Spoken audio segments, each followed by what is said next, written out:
Malam, saudara. Saat ini saya sudah bersama dengan calon presiden di pemilu 2024, Ganjar Pranowo. Tepat setelah putusan dari Mahkamah Konstitusi. Selamat malam, Mas. Selamat malam, Mbak. Oke. Mas, langsung ke intinya. Tadi sudah mendengarkan putusan, memang tadi sempat dibilang apapun hasilnya pasti akan menerima, tapi ternyata ada dissenting. Tanggapannya gimana, Mas? Ya, surprise karena selama gugatan Pilpres hari ini, baru kali ini, sampai dengan hari ini baru kali ini ada dissenting ya. Jadi dari dissenting itu kami mengapresiasi para hakim yang memberikan dissenting karena mendengarkan suara masyarakat.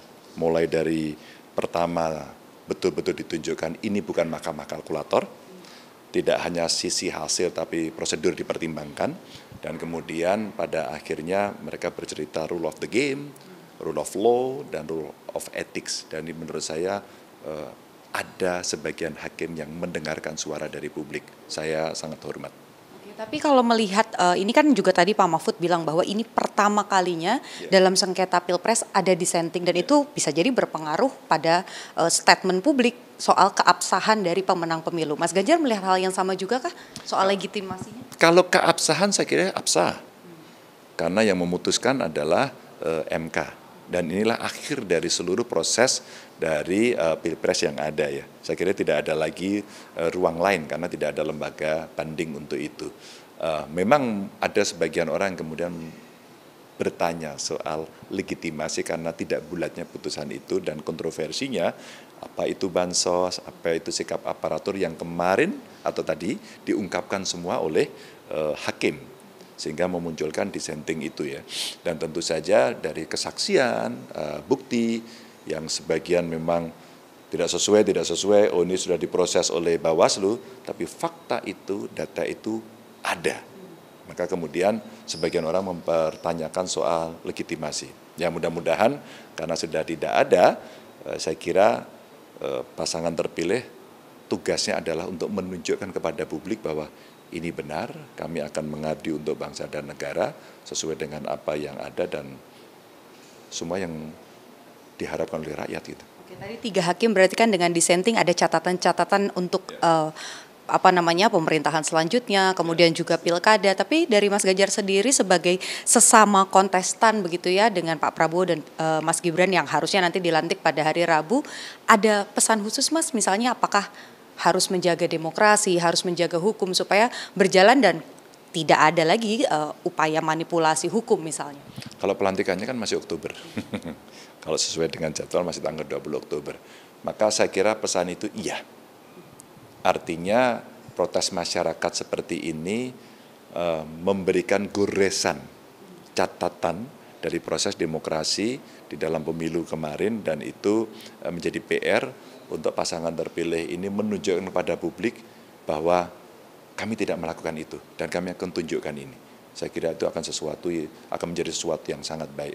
Tapi seandainya tidak, jangan sampai nanti stempel publik muncul bahwa ternyata sama seperti yang kami duga kemarin, dan saya kira ini PR yang mesti diselesaikan untuk pasangan terpilih. Oke. Nah Mas, ini kan tadi juga ada pertemuan dengan ketum-ketum dari pendukungnya Mas Ganjar. Apakah hal ini juga dibahas ketika tadi bertemu dengan Ibu Mega, Pak Mardiono, Pak Haritanu dan juga Pak Oso? Ya, dibahas tentu saja, tapi beyond dari semuanya itu tadi lebih berbicara pada awas ya, rupiah jatuh, dolar naik, front perang makin banyak lagi ya. Jadi kemarin yang terakhir Iran saya kira dengan Israel, harga minyak ada potensi itu naik, dan ada efek yang akan muncul nanti, dampak pada ekonomi nasional. Akan ada berapa perusahaan terdampak, kira-kira akan ada terjadi PHK atau tidak. Bu Mega dan ketua-ketua partai tadi jauh lebih banyak berbicara soal itu. Nah, ketika kemudian ini mesti kita hadapi atau mesti kita antisipasi, apa peran kita? Nah, itu tadi yang PR itu diberikan kepada kita. Tentu tidak selesai tadi langsung dibicarakan, tapi ini menjadi catatan kita untuk kita bisa menyelesaikan. Ada global climate change, ada problem pangan. Yuk itu kita perhatian dulu yuk soal itu.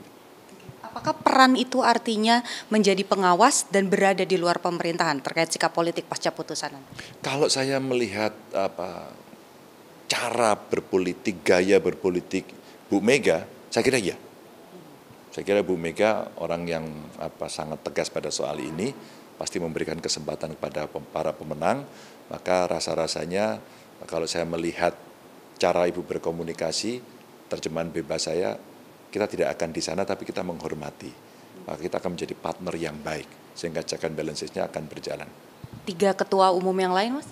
Iya, tadi menyampaikan pada kami, mereka ikut. Mereka ikut. Ini yang juga dinanti pertanyaan terakhir terkait dengan pertemuan antara Ibu Megawati dan juga Pak Prabowo. Ini kan kemarin sempat ramai, isunya anginnya makin kencang begitu. Tadi dibahas juga kah atau mungkin ada pembahasan boleh dan tidak begitu memberi masukan kepada Ibu Mega terkait dengan pertemuan tersebut? Tidak secara khusus. Tidak secara khusus. Tapi kalau saya sekali lagi membaca pikiran Bu Mega, agendanya apa dulu kalau mau bertemu?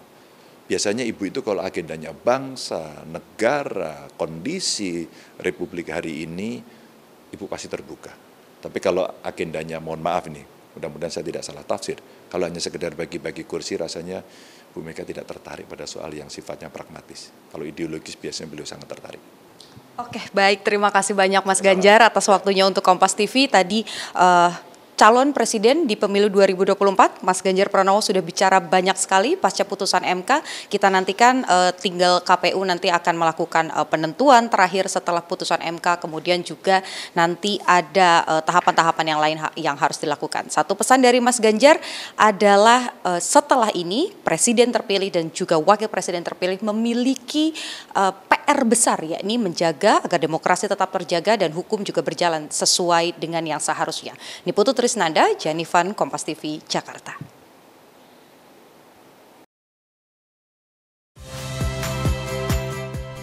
Saya Muhammad Syahreza. Saksikan program-program Kompas TV melalui siaran digital, pay TV, dan media streaming lainnya. Kompas TV, independen, terpercaya.